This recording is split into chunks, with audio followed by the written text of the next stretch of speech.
Good evening, everyone. It is the 21st of November. Thanksgiving's on Thursday. And tonight we're going to be covering setting goals. We're continuing where we left off from the last time. So anyone have anything they want to contribute before I share the screen? All righty, here we go.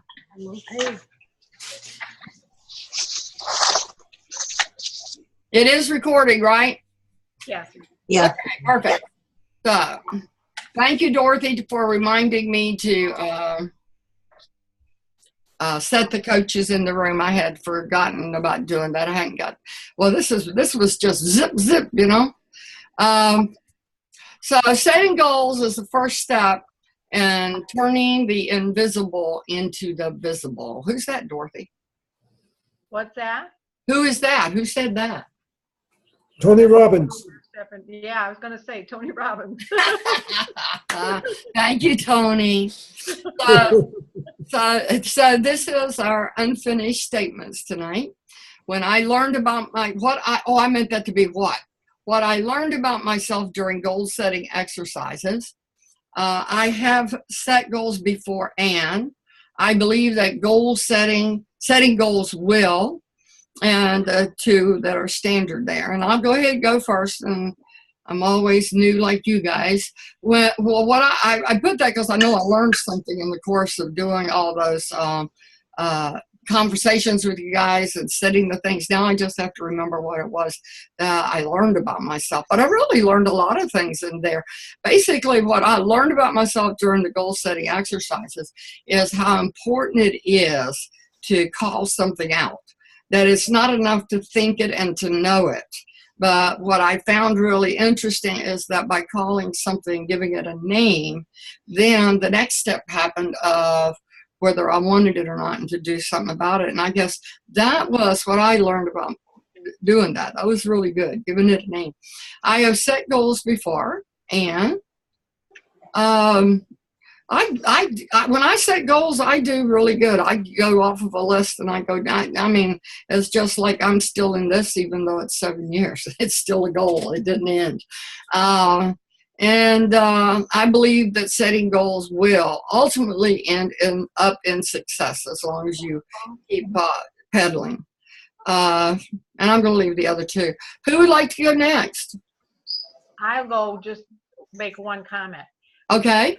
When my husband was alive, after New Year's Eve, we would always write down what our goals were going to be for that year. And we put it away. Wow. We didn't even pay attention to it. And just because it was written down and it was in our minds, usually by the next New Year's, it's already been accomplished. Fantastic. That's great. And I do believe that, yeah, because that's the things that I have not really put to pen, they're not in my forefront, and the things that I have put to pen, they bug me. Mm-hmm. Who's next? Dorothy, you want to go ahead and do it after you've made your comment?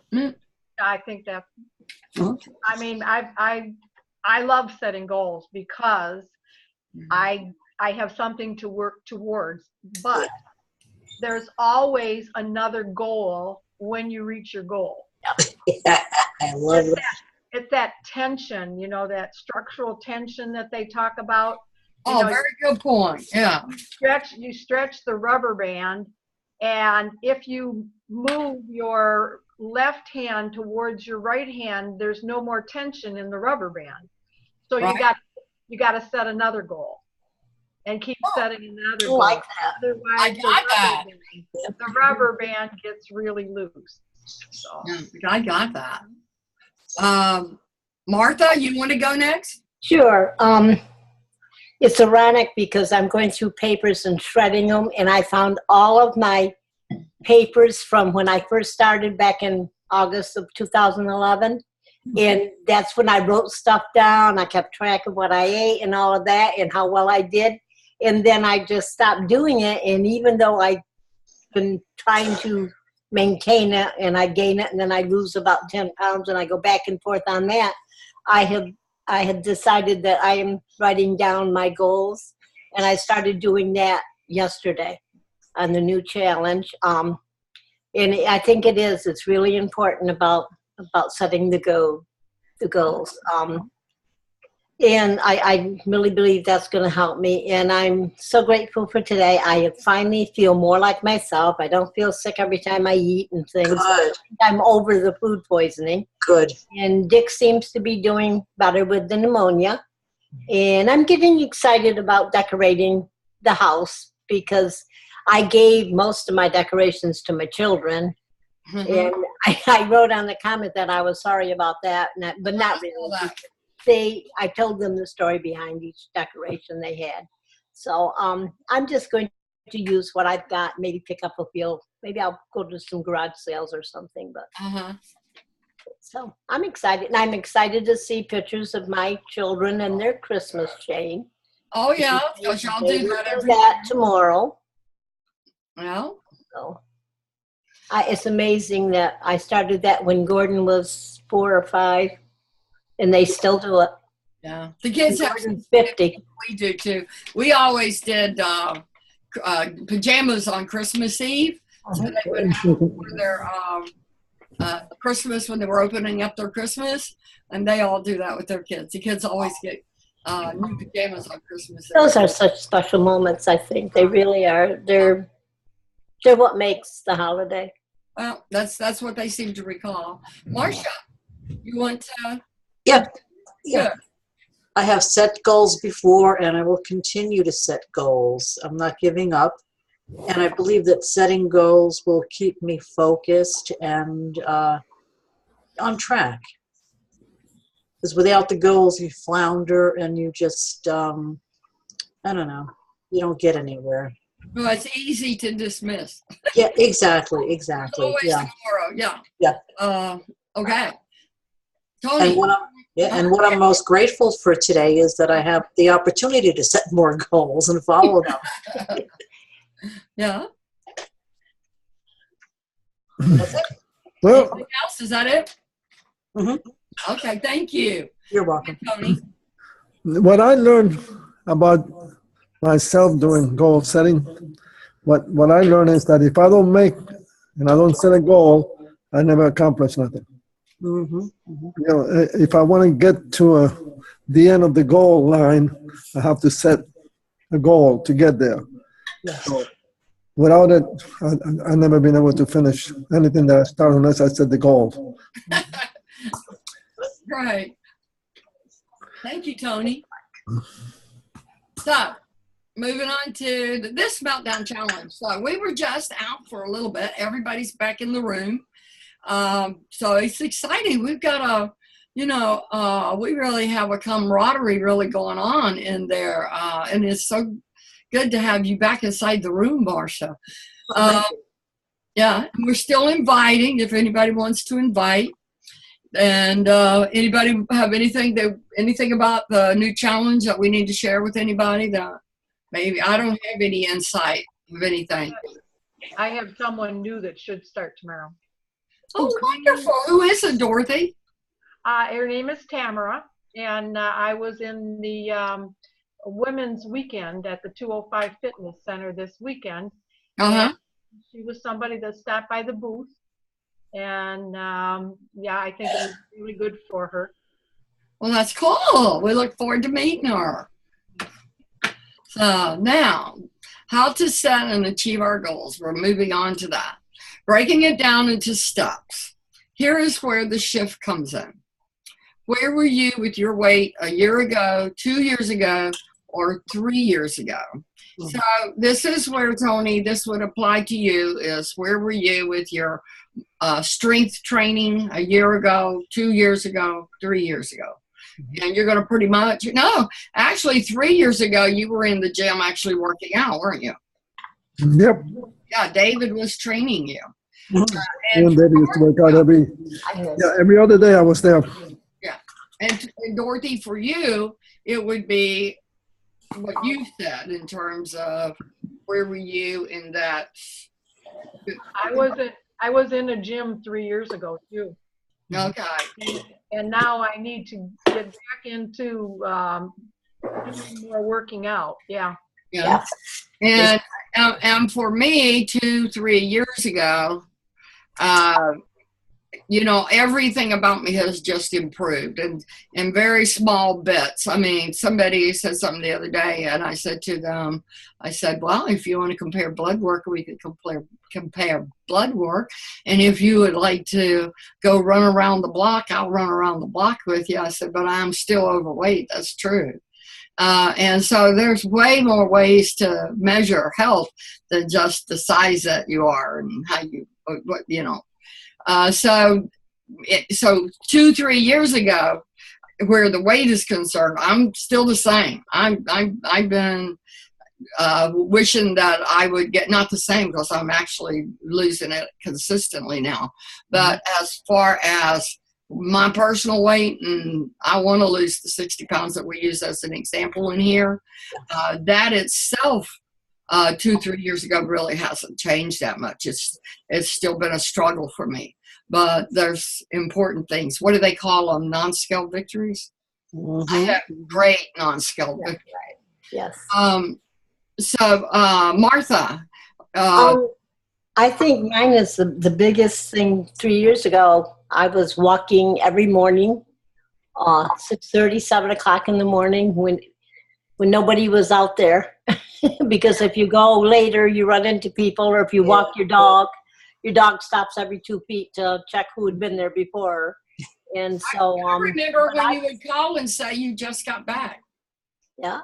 So I am hoping to restart my walking. I have been sleeping in a lot later this morning. I've just been so tired. I think that you need to sleep. Whenever you can sleep, you need to do it. I am doing so much better on that.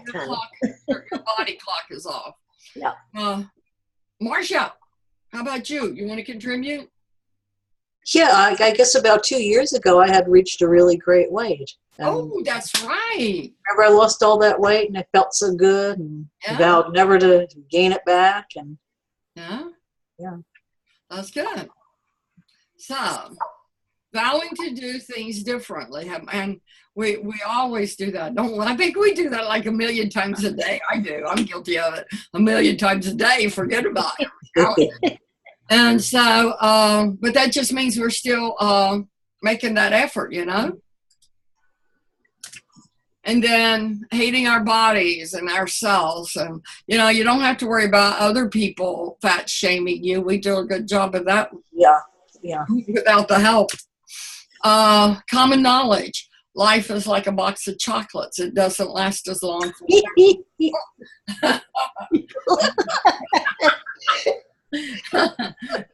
I couldn't help myself because it is common knowledge. And that's just probably should be at the top of our list of why we're setting goals. I'm glad y'all enjoyed that. I'm going to go back big. I go small so I can see you guys. You were laughing. I wanted to see you.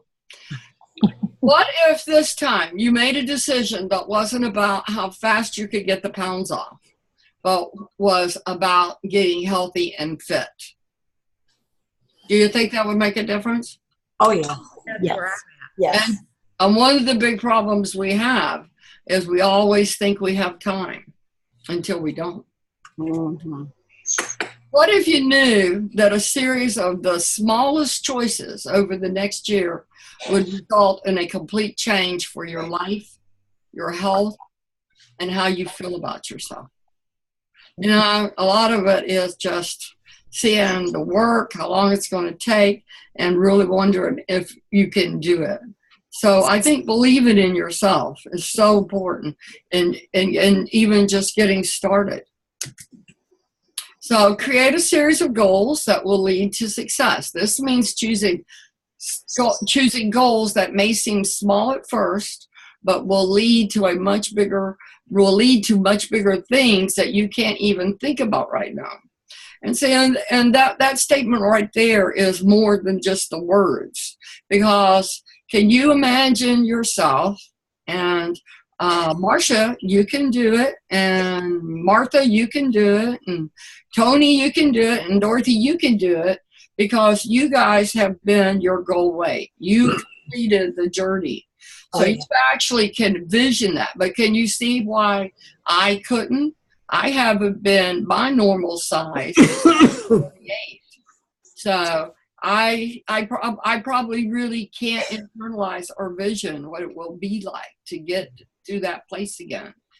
So a huge part of losing weight is believing you can do it and realizing it's not going to happen overnight. That's the pressure we put on ourselves, wouldn't you say? Yes, yes.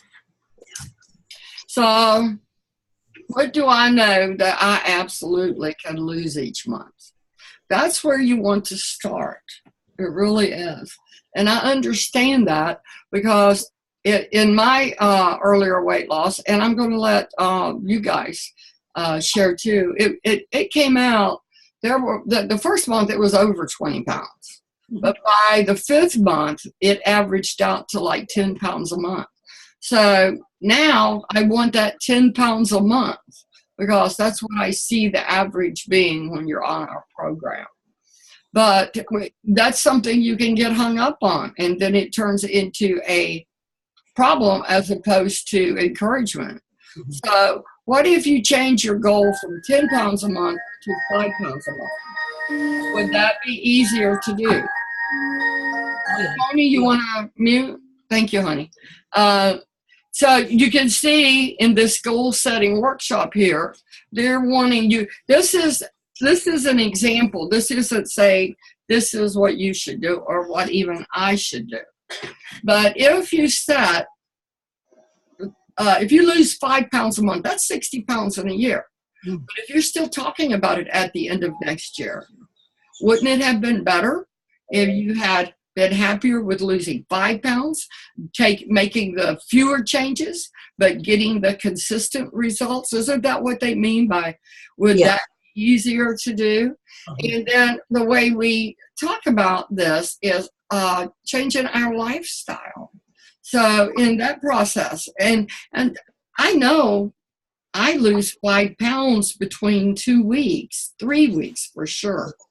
And so I can say, like they said, what do you know that you can absolutely lose each month? I know I can lose 5 pounds each month without even thinking about it. So I'm probably going to go for that and look at it for the year, because at the end of a year, that's 60 pounds. 60 pounds would put me back into my high school weight. Now, do I want to be there? Not necessarily, but I can change my mind about that when I get closer. But I'm going to look at my personal journey as a year and as 6 months, and then I'll see what I'm going to do when I get there.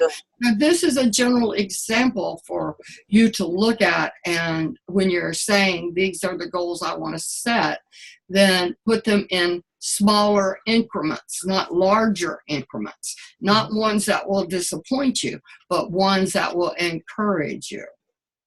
That makes sense? Does anyone want to add anything there? Okay. So 1 year later, 5 times 12, that equals 60 pounds. It doesn't have to be a struggle. The real key is to make your goals manageable. Set a goal that makes you want to jump out of bed in the morning. I like that. I like that. Help! Yeah, you want to make it to where you enjoy it. Small goals that will lead to long-term steps towards your healthy lifestyle. Not your weight loss, your healthy lifestyle. So as you're changing and losing the weight, you're going to eat like the person that you want to be, not like the person that you are. There's no way to lose weight when you're still eating the way you always have. And weight loss is a matter of calories in and calories out, and that's a lifestyle. So you have to look at what you're eating, the quality of what you're eating, and how much you're moving if you truly want to build that healthy lifestyle. They call them the twin pillars, exercise and nutrition. And you do have to have both. In the, I'm going to come out again. In the class that over at Anytime Fitness that Marcia and I have been going through. The young girls that teach those classes, they are therapists in senior living. So when they're in there talking to us, they're talking to us. Everybody that's in the exercise classes, they're all people that have a hard time moving. And after they move, they hurt a lot. Isn't that right? First time, oh yeah. And Marcia and I are doing it. We're getting over there. I ran into her in a class the other day. We don't necessarily do it together. We go when it's convenient for us. But one of the things that they said in one of the classes I'm in is they said, though, this, and we all know the single thing that it leads to the death of most seniors is what? Could anybody guess? I think inactivity. That's what I think too. That's what I would say. Falling. Oh, falling. Yes. It's like Yeah, okay. realistic. It's a real. When she said that in our class, that just When you think about it. that Yeah. came over me. What makes you fall? When you have allowed the strength in your body to go away, and you're doing nothing to replace it. Go ahead, Dorothy. You live in Michigan and you fall on the ice. Yeah, well, I've done that. people should not be out on the ice. What choice do you have? I'm kidding. I think Seriously, that is a real fear for me. Yeah. I'm really afraid of falling. I really am. I came so close 2 years ago. I don't know how I ever stayed up. Yeah. When I went to Jeannie's the last time when she lived in Indiana, do you remember that, Tony? My feet went out from underneath me. My head hit the ground. It was concrete. There was ice. It was frozen, and I was hurt for a long time. That taught me to be very careful. Well, that's what's wrong with my neck right now. Yeah. I've been suffering. I fell in February. Yeah. Yeah. Oh, I didn't associate those two. I didn't either until I started going back to when this started, and it started right after I tripped and fell. Well, that's good that you have that. Yeah. The other thing that has come up is what happens to the muscles. And what was the word? Is it atrophy? Yeah. And they say, you notice that these people, when they get big, they get round, and their legs and their arms get skinnier. And that's because they're not using them. And when you don't use them, atrophy sets in. That's moving your muscles again. So, and then if you look at the exercise in terms of cholesterol, that's one of the things they'll tell you to go do. If you want to lower your cholesterol, is get out and start walking. So to say that it's only nutrition would really be missing the importance of the lifestyle, because the lifestyle is really the activity and the nutrition. You need both. Now, where we have heard, and I'm getting off the beaten path here, but it's important, where we have started people and said don't do exercise because of it will take away from your calories, and you're only consuming so many calories. So take care of your nutrition first, and then once you get that handled and you get this heavy weight off of you, then add movement. I think that does apply to people who are obese. But I think if you're capable of moving, I think that, and they actually have, Dorothy, I don't know if you've seen it, and I'll send it to you, Marcia, too, is they have a video how to do the 5 and 1 and exercise. It got sent to me because of Gay knowing that I'm doing the exercise now. And this was a guy who does the, what's that Ashley and Mike do, Tony? CrossFit. That's who this guy is. He's a coach with Optavia, but he is also a CrossFit, and he wanted to bring. I'm out of here. Okay, bye. He wanted to bring CrossFit into the lifestyle of people who are getting healthy by using the nutrition of Optavia. So in that, so he shows how to bring exercise into the nutrition package and do it without disturbing your weight loss. So that was really good to learn. That's what CrossFit is? Well, you're not going to do CrossFit. CrossFit is intense, and it's for 20-year-olds. Okay. Oh, okay. No, No, we're a long way from there, guys. we are not talking about doing CrossFit. Okay. No, but that's just who he is and what he does. He comes with a very lengthy background. He's pedigreed. So I will get, a matter of fact, I'll find that video and I'll put it in the room so all of us can go watch it. But when we're doing our goals, it needs to also be about movement and nutrition, not just nutrition. All right, let's go back to, am I sharing? I'm still sharing. I just brought you over there. Yes. To you. Yeah. So, old life, new life. Set your 1-year goal using the example of losing 60 pounds. Adjust the length of time based on specific needs. Really let that sink in. This is doable. Instead of racing to the finish line, just make sure you get to the finish line. All right, back here. Now you have a target. Here's some goals to go along with that. Sleep, exercise, water. Anything else that we could include in goal setting for this that you guys can come up with? Dorothy? Wow. You said pretty much just, I know stress, but you can't really set a goal about stress. I think for me, I have to find some new foods, okay? Yeah. Because I prepare the same things over and over again. Okay, that's in the next one. Let's go there. Okay, so once you set your 4-year goals, and I think we'll be well on our own. We're going to use this in this challenge. It's 30 days. We're going to make this goal about these 30 days.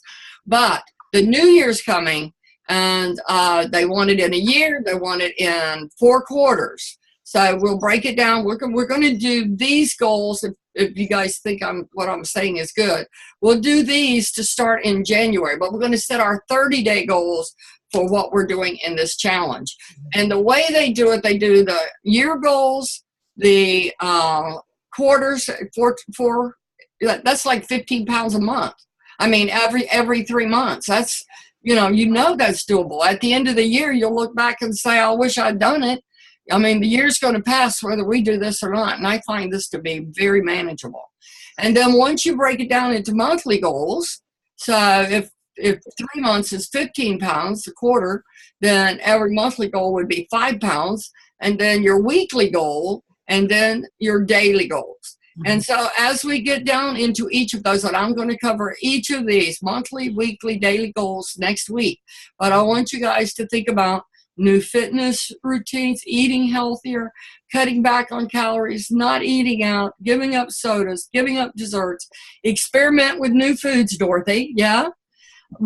Research, and find the things that you can consistently do that would be part of your healthy lifestyle for those changes that you're going to make. Really try to tap into something you love or you can learn to love. And swimming, walking, biking, that's all not up north. No. You can get a station. You've got a treadmill, Dorothy, don't you? But you can't walk because of your. I can't use the treadmill anymore, and my bike is broken.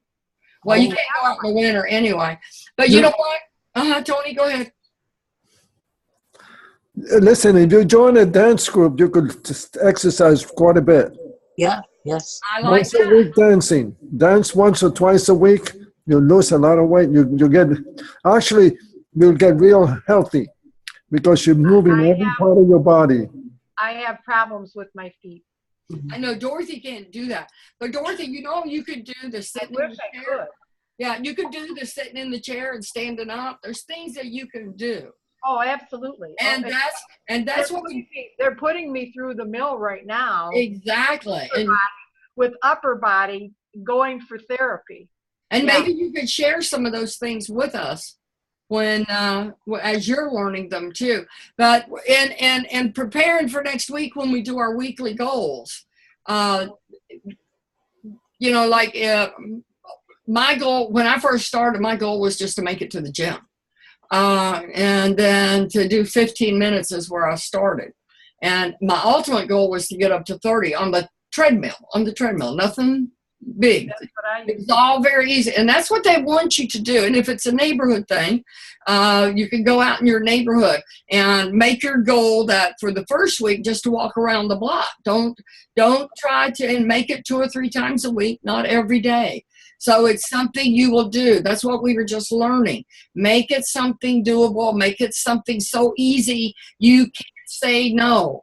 So for your first week's goals, which you could be kind of working on, make something about moving, make something about sleeping, make something about your water, and that you're going to do on a daily basis for that 1 week. Y'all can work on that, and when we meet next week, we'll be able to do the span that will take you to have the healthy lifestyle that you want. We'll use your numbers and we'll back into once you know what you have to do every week. And it's going to be real easy to know what you got to do every month, every quarter, and to whatever many a months it is up to a year to get what you actually want in the end. Any comments on this? Did this help at all? Oh, definitely. Okay, so it's moving us forward, and that's what I want. There's one thing I want to go back to. Okay. Uh-huh. No, I'll do it. I'll do it when I go listen to the video again, because there was the question that you asked about if there was one small thing that you could change. Mm-hmm. And now I looked at that entirely differently than what I should have. Really? Yes. Further back. It was way back when you started. If there was one small thing you could change. Yeah.